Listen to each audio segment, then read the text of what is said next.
And we're back. Hello, everybody. It's Kevin And Brian. with the Horror Guys podcast. Episode 62. 62. We saw something old, and we saw a beautiful trilogy, and we saw a short movie. We're going to talk about all of them. Yeah, that beautiful trilogy. It's something. Well, this week we're going to discuss some more great, mostly modern horror. We'll see The Human Centipede, first sequence from 2009. Part 1. Followed by The Human Centipede 2, full sequence from 2011. And believe it or not, There's a third one. The Human Centipede Part 3, final sequence from 2015. And stuck on there to the end of that playlist was a short film called Play, Pause, Kill from 2020. And the ancient antique classic Secret of the Chateau from 1934. Yeah, that's kind of a golden oldie. It's not even golden, it's just black and white. Gray, a silver gray oldie. Yeah. Black and white and blurry all over. Yeah, well, it's kind of, yeah. Well, that's a lot to talk about. Are we ready? I'm ready. Let's get to it. Here we go.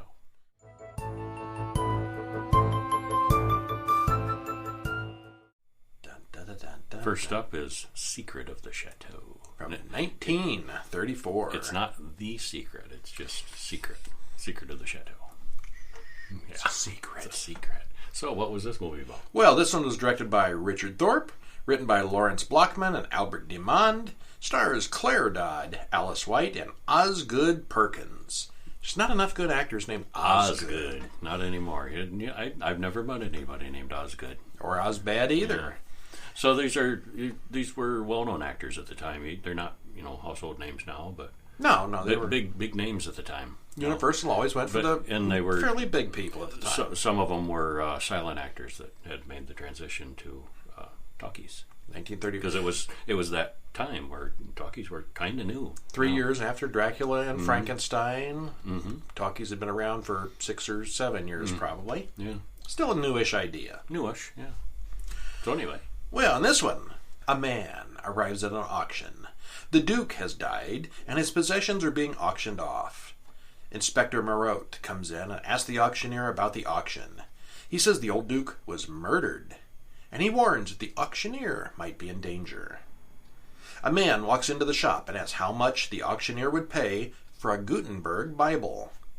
While the auctioneer works up a quote, he goes into the next room to watch the auction. His friend comes in and bids 25,000 francs on a book, but he thought he was only bidding $25. 25 francs, not 25,000. Do I hear 25? Because, Yeah, all right. they're all speaking English, but they threw in, French things. Yeah. So he luckily managed to get out of it. Somebody finally bids 25,001 or something. The man, De Brunet, talks to Julie about his Bible, and he invites her to come over and see it. Hey, baby, you want to come over and see my Bible? That was transparent, wasn't it? She sees the police coming and runs off, and she puts something in his hand. Marat confronts Julie about her past. She did 6 months for art theft, but she still denies that she was guilty. She tells the waiter that Marat is a famous murderer named Prahek, and they all grab him while she runs away again. Oh, look, he's the murderer over there. Yeah, look. Yeah. A policeman runs up and says a famous book was stolen from the auction, and either a young lady or 2 young men must have done it. Julie or De Brunet and his friend. Later, Julie admits to her friend Lucien that she had the book in her possession all along. She wants to quit stealing books, but he threatens to turn her in to Marat. I've been trying to give up stealing books forever. It's hard to do once you take that first one. It's a slippery slope. It's a small Can't path. stop. Lucien mentions that he knows where to get a Gutenberg Bible. A rich man recently died and left it to his young nephew. These things are all over town. She goes to see Bardou, the executor of the dead man's will, and he says it's his decision on whether or not to sell the Gutenberg. De Brunet comes in and shows her exactly where the book is stored. Dee comes in and steals Bardou's toupee, which causes a bit of a scandal. And it's stored in a... Are you going to talk about that? Where it's stored, how it's stored, the complicated case with an alarm on it. Oh, yeah. Go ahead. Well, it's Well, it almost looks like an old style record player. Like a cedar chest kind of thing. Yeah, cedar chest kind of thing. And it, in addition to it locking, it has an alarm hooked up on it. So if anybody opens it, a very loud bell will ring, and the household will be alerted that no one can steal this. So no one's going to steal this Bible, clearly. It's an impossible job. It's impossible. And well, they all sit down for dinner, and we get to know who the various characters are for a little while. After dinner, Bardou opens the cabinet and takes out the old Bible, demonstrating the alarm. Yeah, he knows how to disable it. And, Julie claims it's a fake Bible, so the old man pulls out the real one from under a hidden panel. He's got the real one with a fake on top of it, just for a distraction. Further level of security. They're all worried about that local band of book thieves not to be in the area. Yeah, watch out for that. Mm-hmm. In the middle of the night, they all hear a bell ringing. The old aunt says, "There's an old legend that says if its ringing is always followed by a death." Yeah, it's not the alarm bell. It's a bell. Yeah, like a gong. Yeah. Bardou sleeps with a key on a chain around his neck. Suddenly, a shot rings out. Lucien comes in and secretly and hides in the house. The next morning, Bardou is dead and the book is gone. Inspector Marat arrives and immediately recognizes Julie. She says she tried to steal the book, but someone beat her to it. Marat thinks the villainous Prayhack is behind it all. He gets everyone together at the breakfast table and goes over everyone's alibis. They catch Lucien outside with the book, but it turns out to be the fake one. Marat thinks the aunt has the book since she has a key as well. The bell rings. Dee Dee screams as she finds the aunt's body. The group gathers in the library for Marat to reveal the murderer. Whenever you're invited to the library after a murder, stay home. It's never good. Well, if you're innocent, you got nothing to worry about. Well, the bell rings again, and now De Brunet goes missing. It turns out the bell ringing this time was just a distraction so Professor Rock could hide the book. The old professor is really Prayhack. The bell rings again, and they all gang up on the old man, tearing off his fake beard and wig. Good thing they were fakes. De Brunet comes back into the room, having figured out how the bell was being controlled. Marat is thrilled. Prayhack will get 30 years, and Lucien will get 15. He hands Julie over to De Brunet and claims that they get a life sentence together. A romantic ending. Did you like it? It was okay. It's all right. Yeah. A lot of drama over books. A lot of drama. The roaming band of book thieves. Yeah, very dramatic. Well, it's not a comedy, but it does have a lot of funny moments, using salad dressing to oil the kitchen door. Oh, yeah, I forgot that was about interesting. that. They couldn't get the door up because it had salad dressing. Yeah, it was all squeaky and hinged. Yeah, and so give me some of that salad dressing. It's got oil in it. It's a house with 26 rooms and only had a single bathroom. It was a different time. 1934. Lucky they had one bathroom. Real good. Yeah. Marat is a parody and caricature of every great detective ever shown on the film or written about. He knows everything, and he knows that he knows it all. Overall, it's kind of a parody of every mystery in an old house movie ever, with a little bit of Scooby-Doo thrown in with just the right amount of humor. But back then it was new. It was these tropes hadn't been done 1,000 times. I don't know. I think even this had been maybe getting a little old by this point, but maybe not. Maybe not as old as it is now. Sure. Overall, it wasn't bad. Yeah, not bad. Yeah.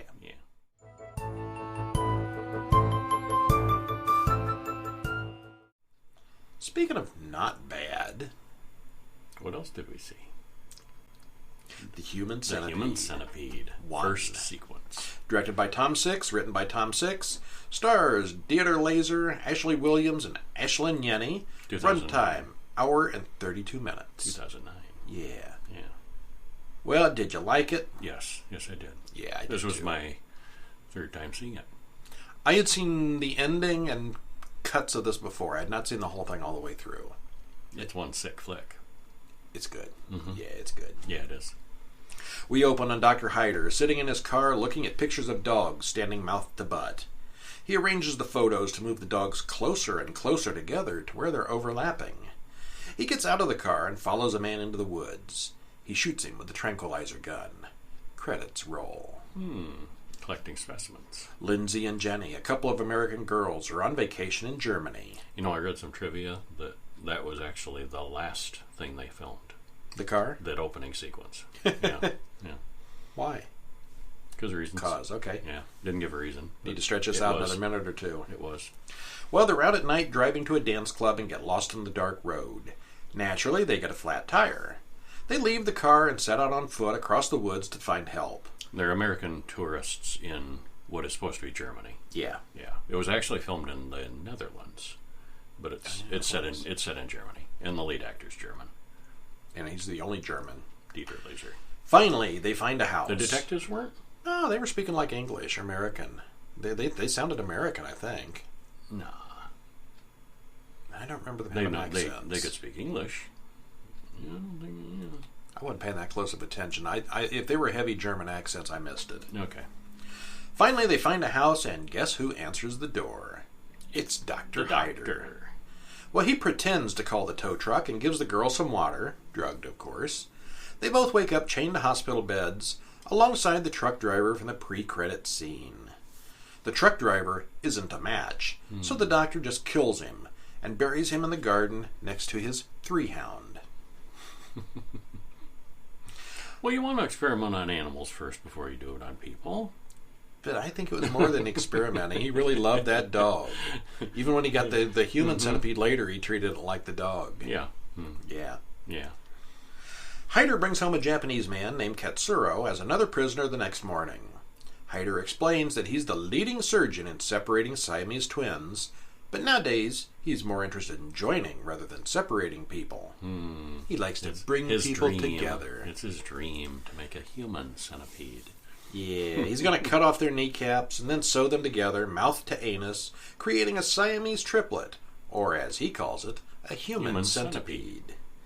Lindsay manages to untie herself and run. When he has her trapped, he explains that you will be the middle piece, because that's the worst. Lindsay goes back for Jenny, who is sedated. He shoots her in the back with a tranquilizer and begins the operation. Time passes and the centipede begins healing. I did it! He screams as he gets all teary-eyed with joy and kisses a mirror of himself. He's a weird dude. He is a weird dude. Hyder makes them all go out in the yard and play fetch with him. Then he feeds the lead segment from a dog food bowl. Then the lead has to poop, and that means it's time for the second segment to eat. The third segment He's so excited when it's happening. Ooh, it's poop time! Feed her! Feed her! The director has to have some kind of poop fetish to make these films. Gotta have it. It's mentioned in the third film. Yeah. Well, the third segment only gets what the second one doesn't digest, so it's all pretty nasty. Yeah. Jenny, the third segment, appears to be dying of infection. As he examines her, the police arrive. They're concerned about someone hearing screams in the backyard. Hyder intends to replace the ailing Jenny with the two detectives, creating a quadruplet. But they leave to get a search warrant before he can drug them. Yeah, he tries giving them some drugged water and they don't drink it. Yeah. While Hyder is dealing with the police, the centipede gets loose.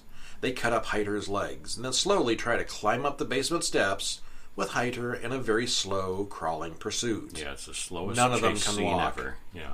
During the difficult climb, Jenny starts to tear loose from the two in front of her. Ew. Rip. Ew. As they try Lots to break... of ew moments. This is nothing but a ew. Nothing but one big ew. Yeah, one big ew. As they try to break out the window, Hyder crawls up behind them with a scalpel. Katsuro gives a long speech in Japanese about his bad lifestyle and God's revenge, and then he cuts his own throat. The two girls, which share his circulatory system now, also begin to die. The one in the back died first. Well, she was already sick. Yeah. Not leaving the one in the middle. You got a dead piece in the front, and a dead piece in the back, and a live one in the center. Dead doctor and two dead detectives, and nobody gonna come save her. Well, the police aren't dead yet. It's a grim ending. Well, then the police come back with a search warrant, and Hyder shoots them both, but dies in the process. They're all dead. Yeah, the two girls slowly die as well, connected to the still bleeding Katsuro, with no one left to help them. The end. Such a happy movie. They all die. Pretty much. Well, Dieter Laser is genuinely creepy-looking guy, and he pulls off the crazy mad scientist with a lot of style. All three of the segments are wearing underwear, And I only want to know how they put them on in the first place. If your butt is sewn to somebody else's mouth, how do you get underwear on to fit normally? That's a good question. Yeah. Yeah. Well, the tagline was 100% scientifically accurate. Medically accurate. Medically accurate, yes. Yeah. Mm-hmm. And I'm no doctor, but I suspect that may not be completely true. I don't think so. Yeah. Still, the mad scientist premise is shown in diagrams and slideshows and looks feasible enough in the short term. No one would survive long like this, but they might last a few days. Still, the tagline does say it's 100% medically accurate, so what do I know? Yeah. Yeah, You're no expert. They are. Overall, it's very well shot and decently acted. The gore is good and the plot, well, silly, is entertaining. And I've heard so many bad things about this film. I thought it was pretty entertaining. Mm-hmm. Yeah, I liked it. Yeah, so do I. Yeah.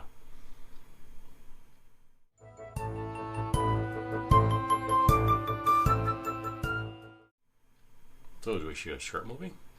Like one segment of a Centipede with that? Yeah. No, we got a short film this week. It's called Play, Pause, Kill from 2020. A nice bit of indie work. Did you like it? Yeah, I did. I did too. Mm-hmm. It was a good one. Directed by David Teixeira, written by him also, stars Lucas Dutilio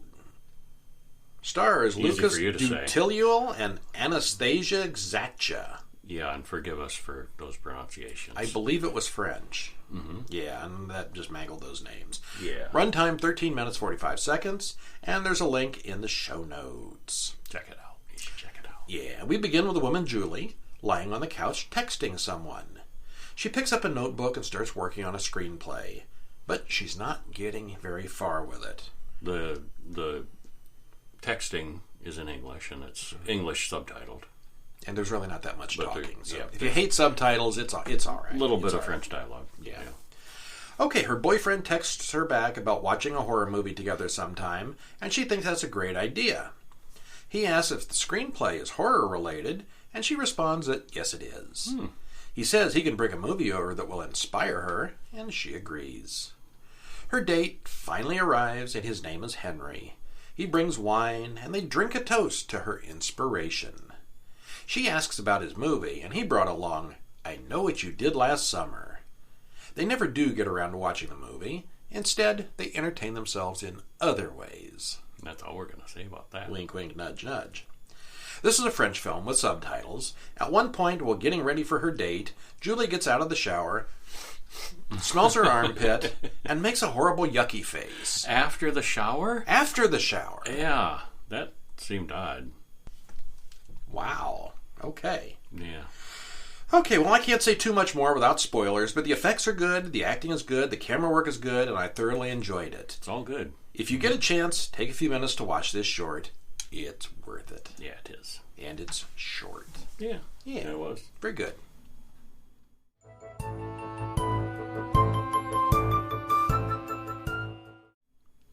Speaking of good, we had the Human Centipede 2 from 2011. Mm-hmm. And I had never seen any part of this one before. I had seen this one before. And before we started, you said this was the weak one of the series. And I think I disagree with you. You do? Mm-hmm. Okay. All right. Yeah. I like them all, but this is one I like the least. Okay. Yeah.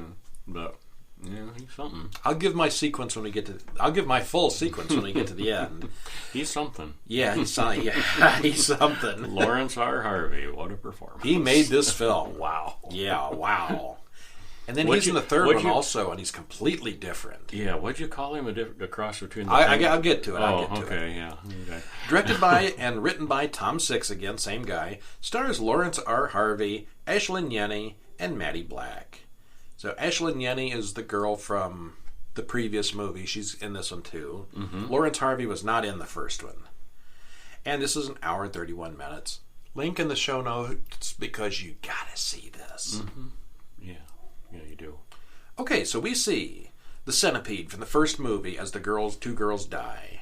The end credits roll, and we see that this is actually a film being watched on a laptop screen by a nerdy little guy named Martin while he works in a parking garage.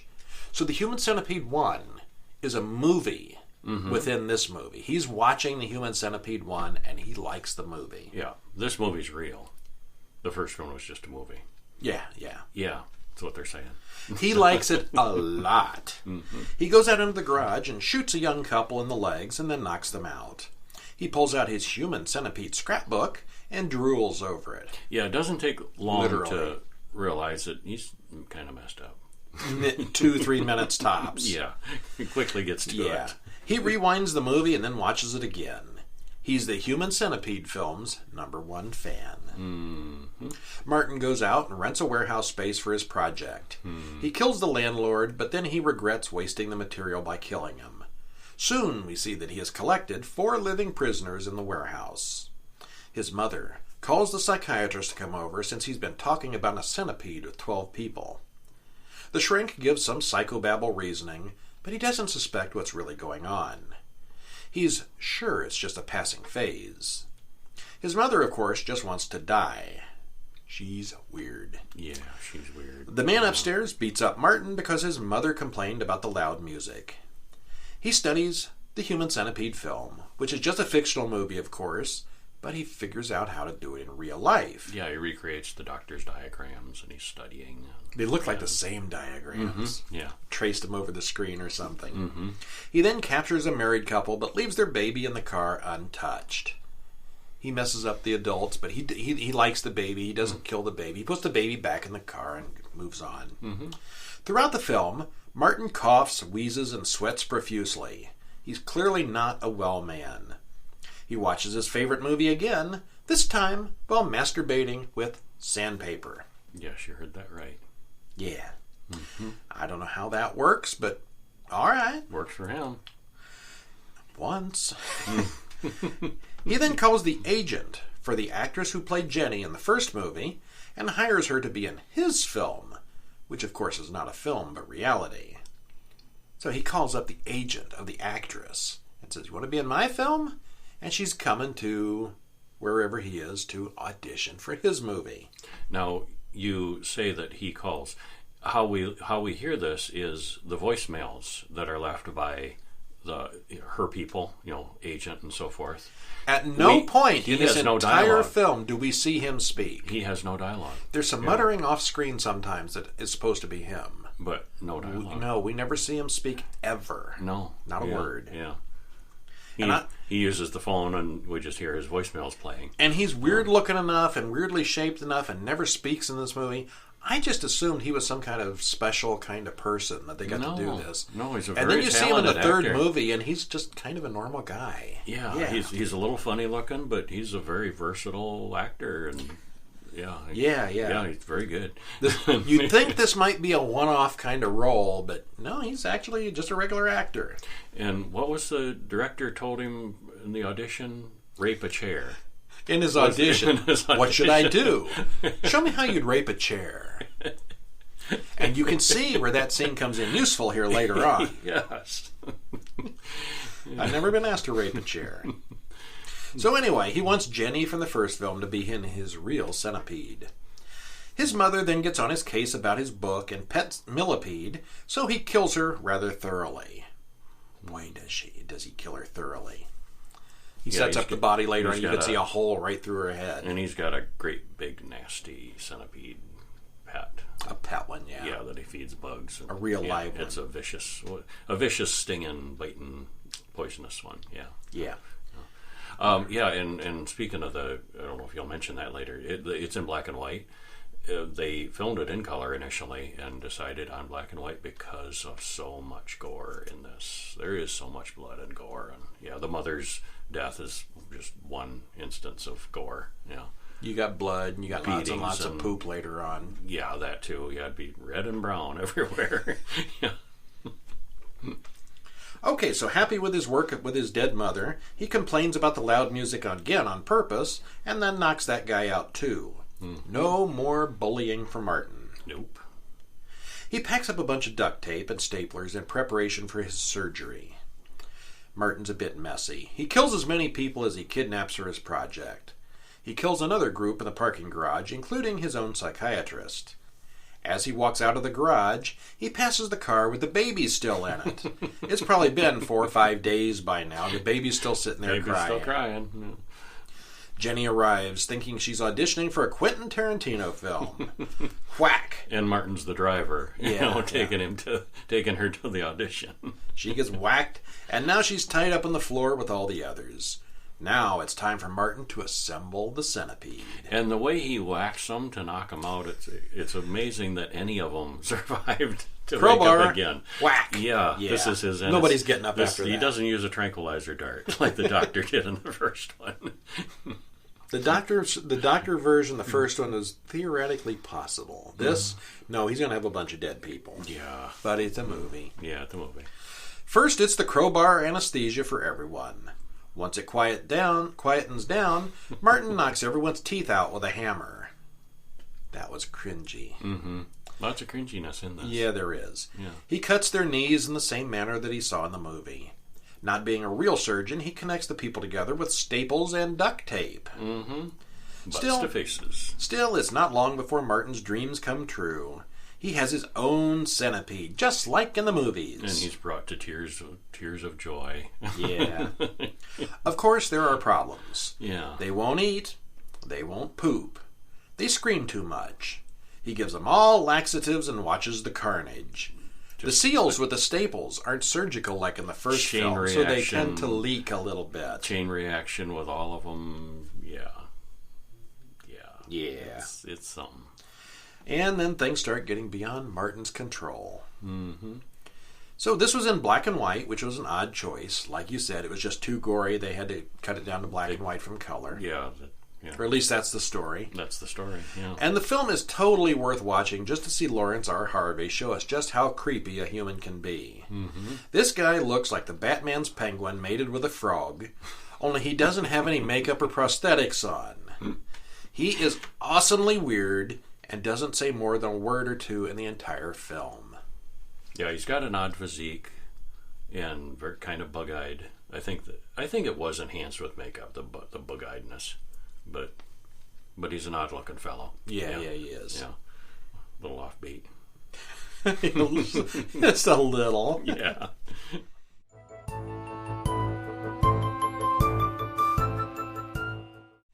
Speaking of a little offbeat, that takes us to the third movie. Hey, Dieter Laser's back. The Human Centipede 3 final sequence from 2015. Mm-hmm. Yeah, written and directed by the same guy, Tom Six. This one stars Dieter Laser from the first movie. But not as a doctor. No. Completely different character. All different. Unrelated. Lawrence R. Harvey from the second movie. And again, as a completely different character. And Eric Roberts, who needed a paycheck. Hour and 42 minutes. Yeah, what? Yeah, I would have liked to seen his reaction, when they approached him for this project. Eric Roberts. How much? How much? And they do what in this movie? And he just goes through the whole movie looking like he's in awe of what's going on. He doesn't believe any of this. Yeah. Even the character. Mm-hmm. Okay, so it's got the villain from the first movie and the villain from the second movie, but they're not the same characters. No, not at all. Yeah, unrelated to yeah. Yeah. We watch Martin stumble out of the warehouse. It's the end of the second film. We pull back, and it's yet another film being shown. This time it's being watched by Warden Bill Boss and his assistant Dwight, played by the guys who played Dr. Hyder in the first film and Martin in the second film. Their prison has one of the highest turnover rates in the country. And the bookkeeper, Dwight, has this idea that he keeps trying to present to the warden that involves these Human Centipede movies, and the warden's not listening. No.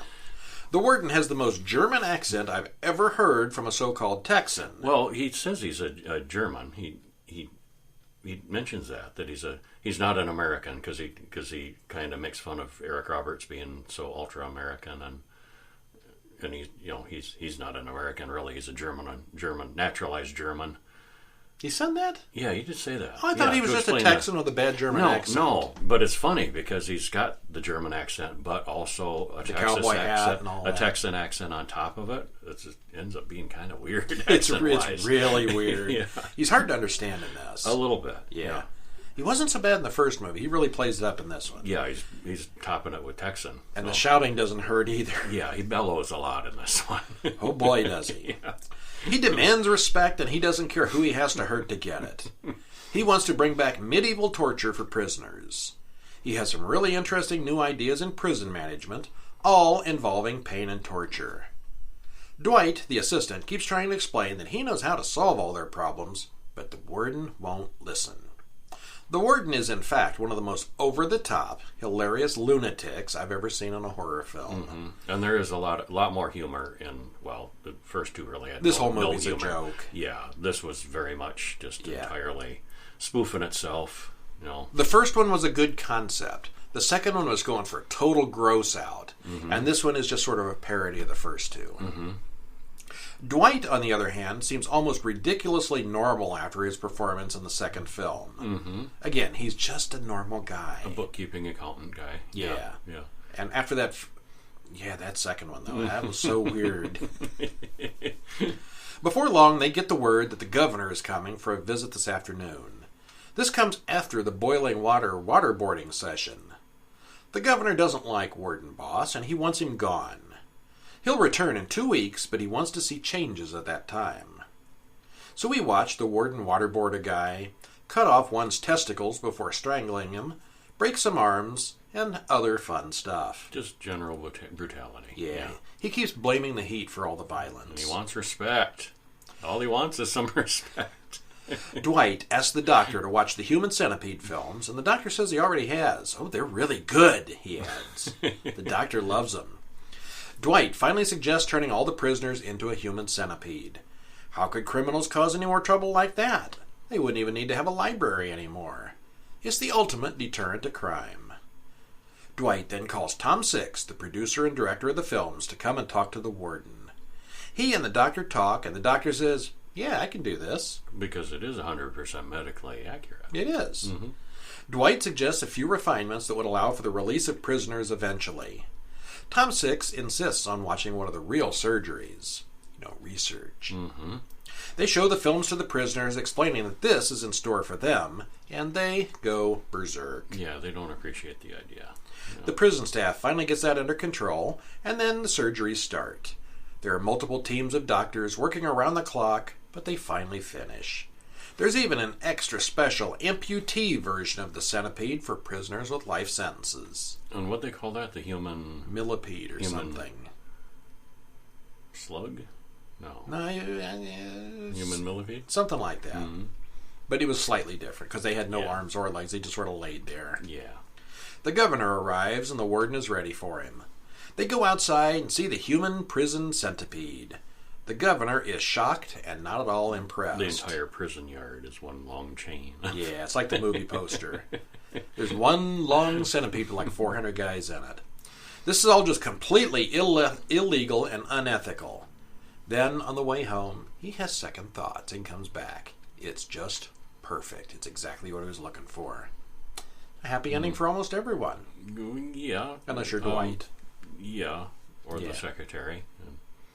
Yeah, somehow or another the secretary wound up in the middle of the centipede. Mm-hmm. We're not quite sure how that happened, but nobody cares. Yeah. This is so ridiculously overacted that there's just nothing else that compares to it. Dieter Laser just had no restraint whatsoever and seems to have simply said anything and everything that came to mind. You heard of chewing scenery. This guy just gobbled it. How much of that was improvised, or how much of an actual script did they give him for some of those monologues that he spews so out? Awesome. Whenever he couldn't do a Texas accent, he just yelled louder. Mm-hmm. He just screams through the last half of this movie. A lot of bellowing, yeah. Seriously, I could only make out 30% of whatever the hell he was yelling, but it was still all funny. Mm-hmm. It's the least scary and the least gory of the series, but it's easily the funniest. Oh, definitely. Yeah. This wasn't really marketed as a parody of the first two films, but it clearly was filmed that way. Mm-hmm. It's still fun to watch, but it's nothing like the others. I think number 2 was best. I think number 1 was second best, and I think third was the least. Oh. See, I think number 1 was the best, and number 2 was the second best, and number 3 was my least favorite. Well, at least we're in agreement on the third being the least. But okay. No, the third was my second choice. Oh, you like the original least? The original, I like the original the best, and then followed by the third one. Okay. And then the second one. Alrighty, all right. Yeah, but I liked them all. 1, 3, 2. You're 1, 3, 2. I'm 2, 1, 3. And you, viewers and listeners, should see them too. Yeah, totally. You should. You hear horrible things about. Oh, it's the most disgusting movie I've ever seen. Well, you know, this stuff doesn't hold a candle to the stuff we were watching last October. Necromantia. Yeah. Necromantic. Yeah. I was thinking more of the Bunny Game and Serbian film. Bunny okay. Game, Sunny, yeah, those two. Yeah. And that's our show. Yeah, it is. Thanks for joining us. Stop in during the week at horrorguys.com to read all these reviews and good stuff there. Sign up for our mailing list. Check us out at Horror Bulletin at Twitter. And we have a Facebook group, Horror Guys Podcast. Check us out. Send a message. Let us know what you think of these movies. Yeah, we'd love to hear your opinion. Yeah. And also, next week we've got something special for you. We're going to take an in-depth look at Swamp Thing. Ooh. Couple of movies and a couple of different TV series. We're going to do a Swamp Thing spectacular. Then the following week, we're going to watch, back to our regular format, House of Horrors. Horrors. Horrors? Careful, not Horror House. Careful how you say that one. House of Horrors from 1946. We're going to get all hyped up with 1965's Die, My Darling. We're going to stop in for a bite with 2007's Hansel and Gretel, which was not the Hollywood version. This is Korean, I believe. And then we're going to feel Depraved from 2019. I haven't seen any of these yet. I have not seen any. I think I may have seen Die, My Darling when I was little. Too little to remember it. Yeah. These others I've not seen. No, I saw the American Hansel and Gretel, and that's not this. Okay. Yeah. Okay, so we'll see you next week with Swamp Things. See ya. Woohoo! See ya!